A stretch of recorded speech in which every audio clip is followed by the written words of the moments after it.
ఎంతమంది తోపులను మహామేధావులు మంచి మంచి నాయకులు లోపలికి పోయినాయి, జైలు కటాయించినవి ఉన్నాయి. తప్పు చేసినప్పుడు ఎవరి చుట్టము కాదు. కాబట్టి ఈ విషయంలో బాగా ఆలోచన చేసి ఇటువంటి పనులు ఒక ఎడ్యుకేటెడ్గా ఒక రాజకీయ నాయకునిగా నీకు కరెక్ట్ కాదు.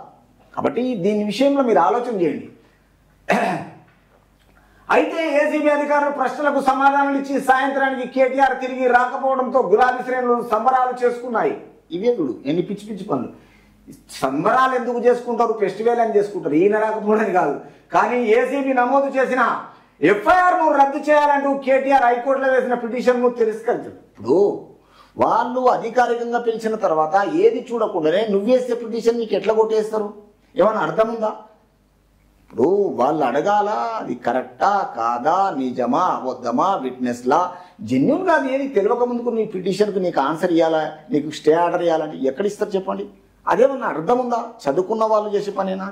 ఒకసారి ఆలోచన చేయండి. తిరస్కరించడం, దీంతో ఆయన సుప్రీంకోర్టును ఆశ్రయించగా జోక్యానికి ధర్మాసనం. చూడండి, ఇక్కడ నువ్వు హైకోర్టుకు ఆశ్రయించినప్పుడు నీకు ఇక్కడ క్లియర్గా తిరస్కరించింది అన్నప్పుడు హైకోర్టు సుప్రీంకోర్టు ఏమంటారు? యాజ్ పర్ లోయర్ కోర్టు అంటారు. అంటే సుప్రీంకోర్టు లోయర్ కోర్టు ఏది? హైకోర్టు. హైకోర్టుకి ఏది?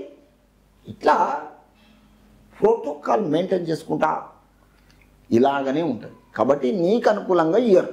కాబట్టి తొందరపాటి నిర్ణయాలతో ఇలాంటి క్వశ్చన్లు చేయరాదని కేటీ రామారావుకు మన 9 టీవీ తరఫున చెప్పడం జరిగింది తెలంగాణ రాష్ట్ర ప్రజలను ఉద్దేశించి.